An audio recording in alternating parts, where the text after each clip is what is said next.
Quando a gente passeia por cidades antigas da Europa, a gente sempre se impressiona pela arquitetura histórica, monumentos, obras de arte. Só que muitos desses tesouros não estão visíveis quando a gente caminha pelas ruas. Muitas dessas coisas estão literalmente escondidas debaixo dos nossos pés. Esse é o canal do Rosa, estamos em Brno, na República Tcheca, e o vídeo de hoje é uma viagem ao centro da Terra. A gente vai explorar as profundezas dessa cidade.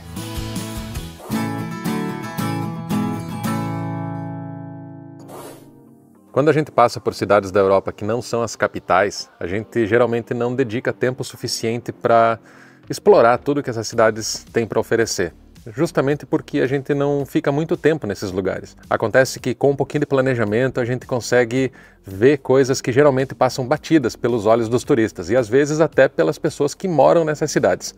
E aí foi pensando nisso que eu preparei o roteiro desse vídeo, baseando-me num site chamado Brno Subterrânea, que reúne informações turísticas de estruturas que estão embaixo da terra e que foram construídas ao longo dos séculos e que hoje estão acessíveis aí para a gente poder visitar e conhecer um pouco mais da história da cidade. Esse site ele mostra vários sítios arqueológicos que foram descobertos aqui na cidade e eu escolhi 5 desses lugares para fazer caber aqui num vídeo do YouTube para que quem está longe possa conhecer um pouco mais desse lado escondido da cidade e para quem está perto, né, quem sabe se empolgue em visitá-los também. Então vamos começar. A gente vai começar aqui pela Zelnitra, que se a gente for traduzir para português é algo como mercado do repolho. Talvez o mercado de verdura seja mais adequado. Esse é um dos pontos turísticos mais conhecidos aqui da cidade e se você vier aqui de manhã, você vai ver isso aqui. Uma feira de produtos da roça que acontece há mais ou menos 8 séculos, desde a fundação da cidade. Tem muita coisa legal para ver aqui, só que o que eu quero mostrar hoje não está aqui na superfície.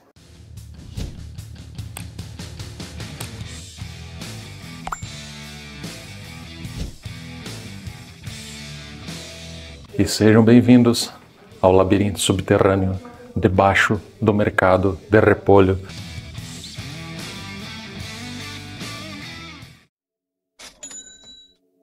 E não é bem um labirinto, né? Na verdade é uma série de túneis que foram escavados aqui embaixo do mercado para acondicionar ou para estocar coisas que eles vendiam lá em cima.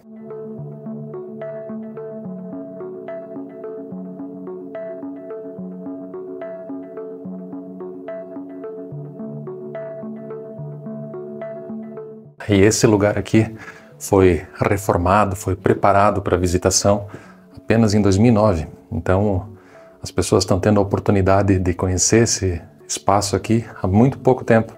Embora ele seja usado, né, tenha sido usado por séculos. Mas foi recentemente que foi transformado no museu.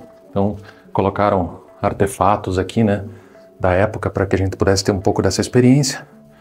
E equiparam com itens de segurança, tudo para o pessoal poder caminhar aqui tranquilamente.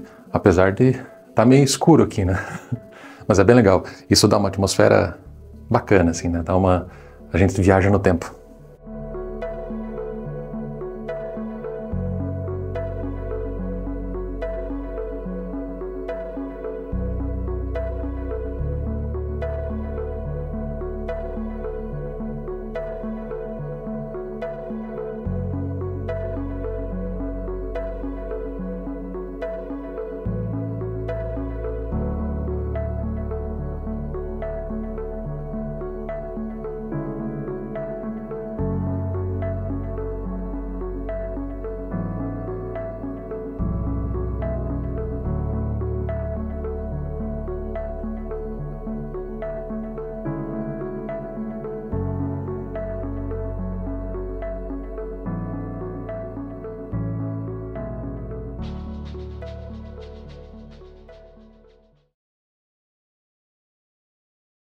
E essa gaiola aqui, credo.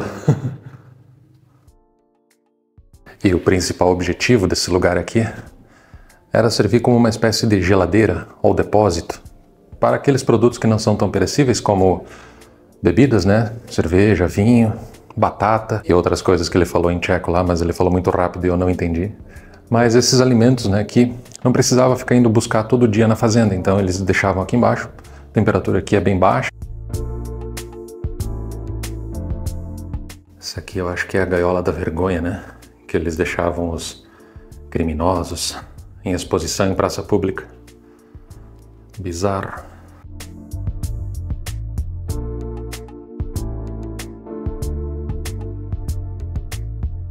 Bom, o tour não é muito longo e eu não vi uma opção que não fosse em tcheco, então é importantíssimo você levar junto isso aqui, ó, que é um guia que eles te dão lá na entrada. E aí, por mais que tu não entenda tcheco, você vai conseguir se virar em inglês. Dziękuję moc. Nossa.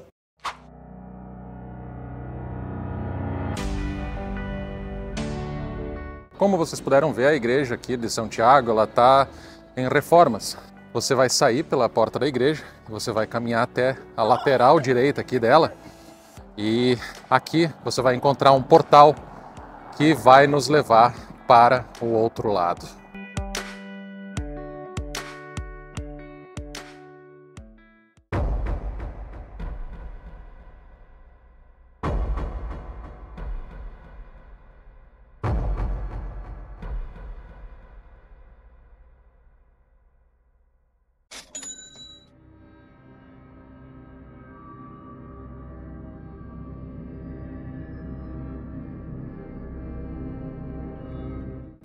Vamos dar uma olhada mais de pertinho aqui. Agora dá pra ver, né?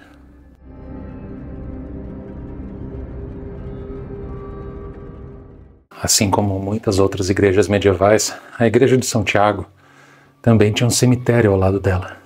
E esse cemitério estava sendo usado aí desde o século XIII, né, quando foi fundada a igreja, fundada a cidade. E aí ele começou a ficar lotado. E aí qual foi a estratégia dos caras? Eles deixavam o morto lá, né, por 12 anos no túmulo, e depois disso eles traziam os ossos para uma estrutura subterrânea.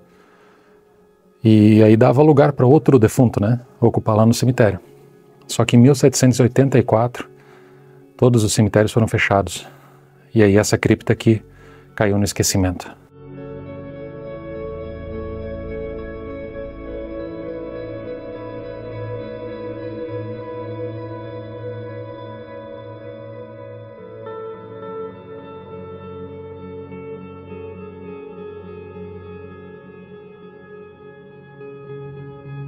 Foi só em 2001, durante uma escavação, que redescobriram esse lugar aqui.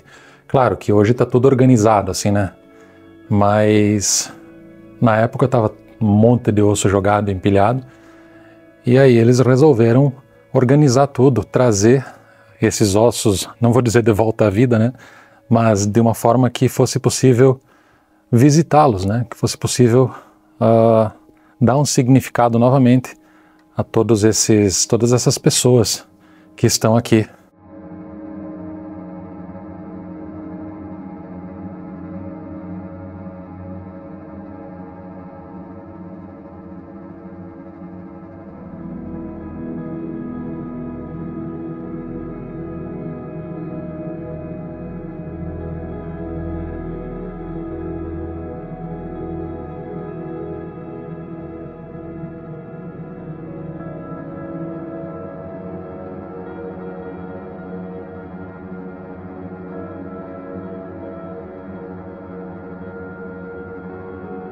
Estima-se que há 50 mil pessoas aqui.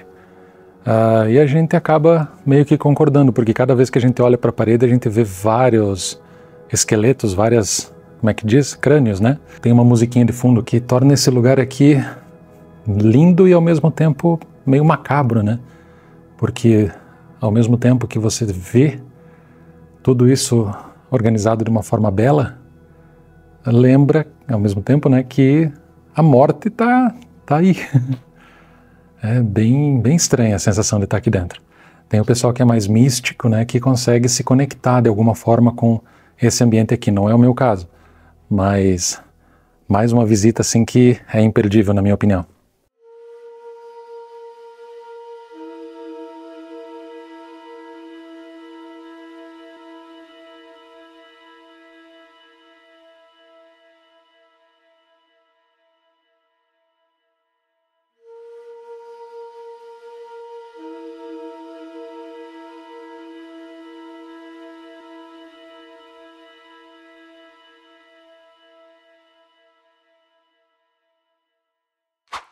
E passando pela igreja de São Miguel, que está aqui atrás, você vai subir a Praça Dominicana e chegar na Prefeitura Nova, só que você não vai entrar naquela porta principal.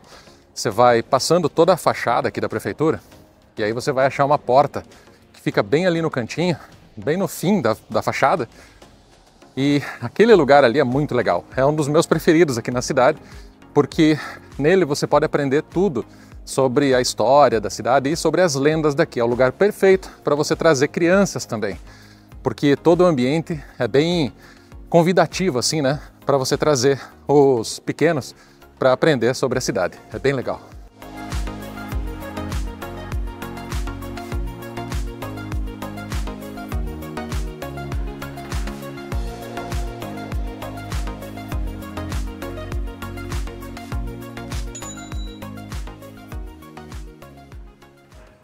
Esse lugar aqui, ele foi redescoberto em 1999 durante uma escavação e costumava ser um lugar onde eles cunhavam moedas nos séculos anteriores, né? Sei lá, por muito tempo durante a Idade Média.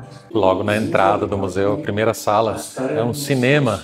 Olha só, o melhor de tudo, tem legenda em inglês, tá?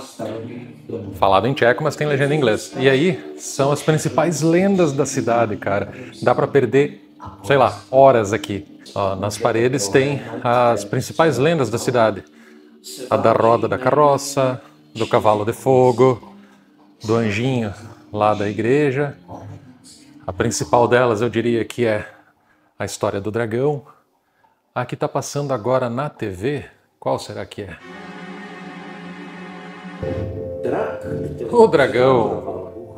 Olha aí o nosso dragão.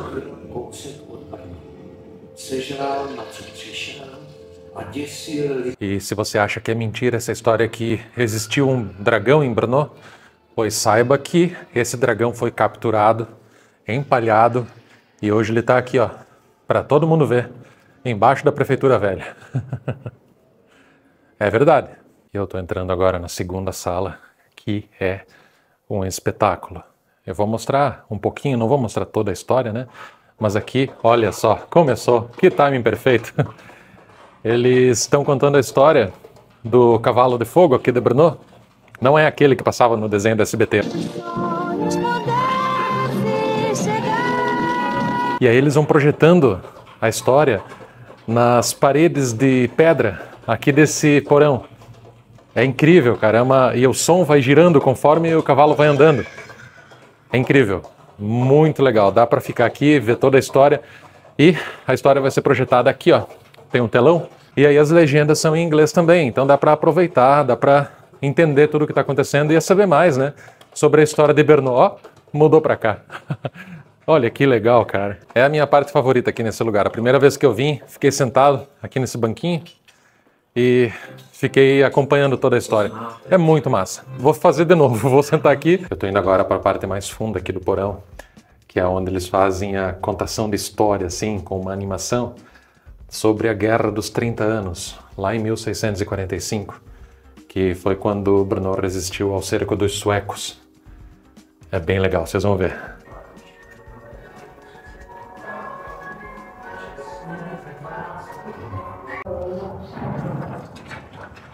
Bah.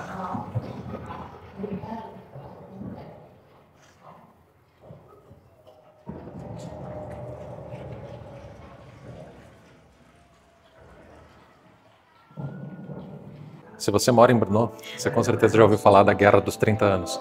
E eu te digo com certeza que esse aqui é o melhor lugar para você entender o que aconteceu.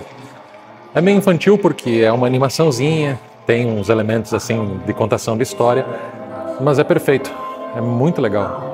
O ambiente é massa, a produção é legal, tudo perfeito. Assim, ó, venha. Olha, eles colocam um sistema de som que faz o barulho das explosões no ambiente, então você tem a sensação de estar imerso nessa história que eles estão contando aqui, ó.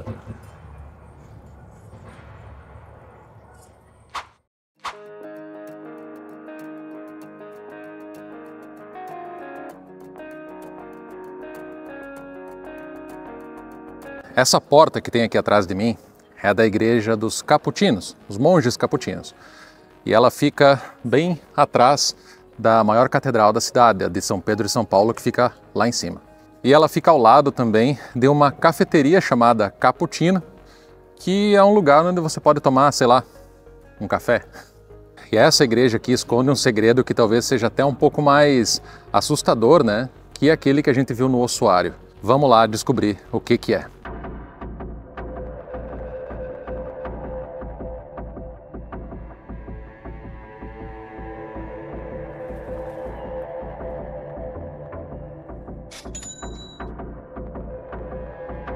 E nós estamos entrando agora nessa cripta, né? Ou uma tumba, não sei, em que eram sepultados os monges capuchinos entre o século XVII e século XVIII. Estima-se que uns 150 monges foram sepultados aqui e mais uns 50 benfeitores.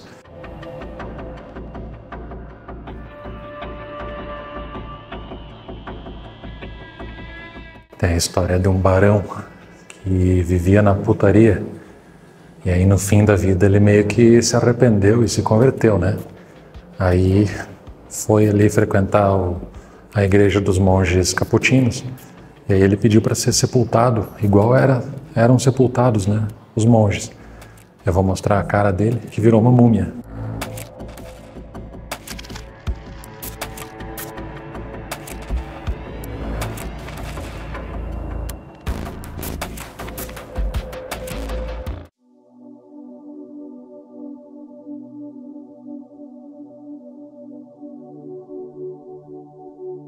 Esse aqui foi sepultado em 1695 e você pode ver que eles não estão só o osso, sabe?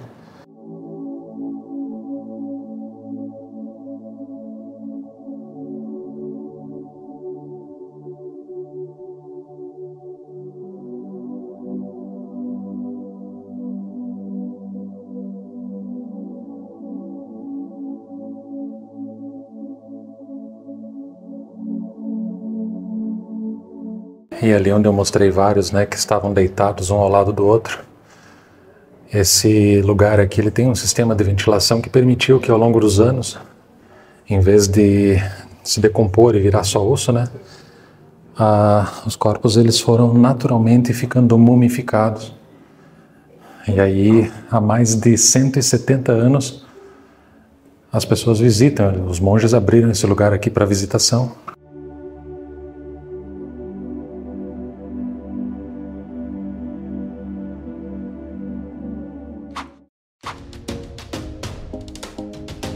Lá no mercado de verduras mesmo, tu vai pegar um tram número 4 e aí você vai andar 3 ou 4 estações e aí você vai descer numa estação chamada Uvos. E esse último lugar que a gente está indo agora, ele está diretamente ligado à história da urbanização da cidade de Brno.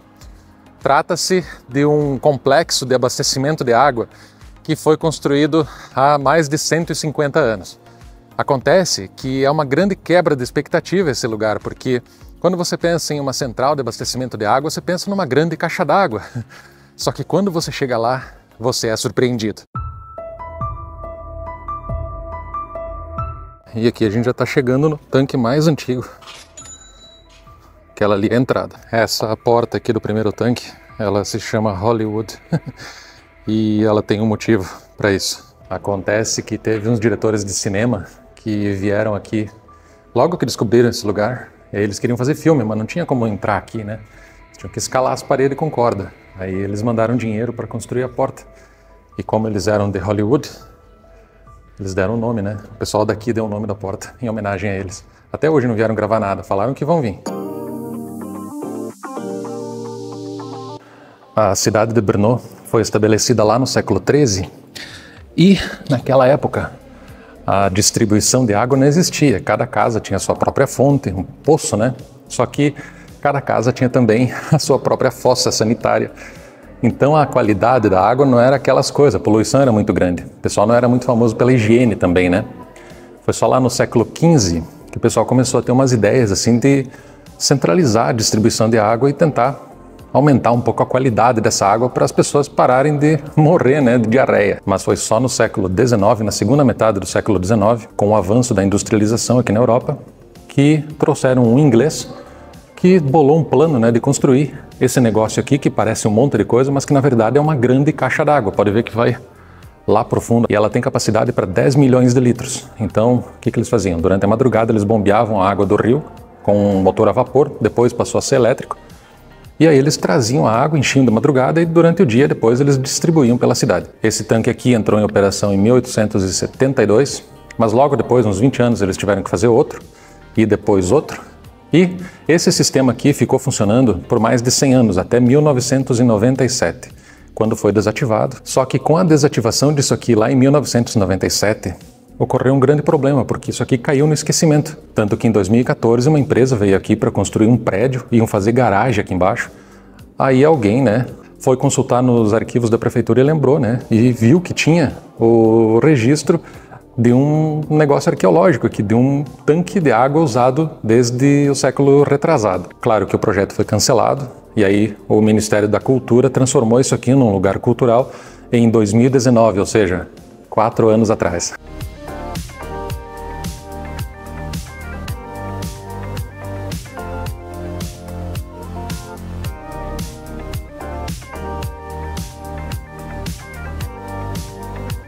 E aí vocês podem me perguntar, não é mais fácil fazer só um quadradão assim, encher de água? Por que tem essas paredes assim no meio, Bom, essas paredes aqui elas têm 2 funções. A primeira delas é segurar o teto, Porque o lugar é muito grande, então tem que ter uma sustentação para o teto. E também para aliviar a pressão, Porque é muita água. Então se você coloca só as paredes de fora segurando a pressão, elas não vão aguentar. Então tem que ter umas paredes no meio assim para dividir toda a pressão com as paredes externas, E como precisava fazer paredes, eles tiveram que fazer essas paredes furadas para que a água pudesse circular dentro, de forma que não ficasse água acumulada em algum canto, E aí água parada, você sabe.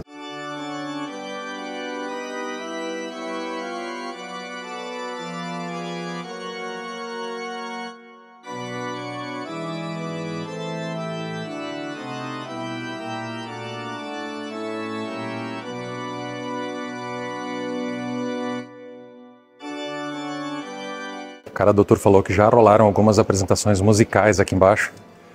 E eu tenho que ficar ligado onde que eles divulgam isso, porque eu não quero perder a próxima. Porque a acústica aqui embaixo é inacreditável. Deve ser muito emocionante. When you were feeling small, when tears are in your eyes. Esse tour ali não é muito barato, ele custou 300 coroas.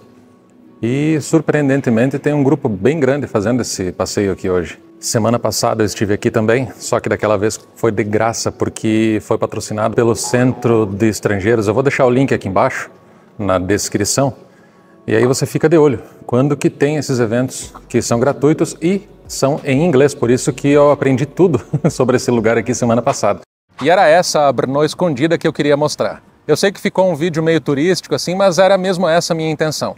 De mostrar para as pessoas que estão aqui em Brno ou que vão visitar Brno que existem outras opções além daquelas de sempre que a gente vê no YouTube, quando a gente pesquisa sobre a cidade, E também que com um pouquinho de planejamento é possível encaixar esses lugares no seu roteiro de viagem quando você vier conhecer a cidade. Caso você tenha alguma dúvida, deixe um comentário aqui no vídeo que eu sempre respondo os comentários do YouTube, ou me manda uma mensagem lá no Instagram que eu também sempre respondo. E a minha dica para quem mora aqui na cidade e ainda não foi visitar esses lugares: não perca tempo, vá e aproveite todas essas opções de cultura que a cidade nos oferece. E recentemente chegou um pessoal novo aqui no canal, então deixa eu aproveitar para dar as boas-vindas e me apresentar também.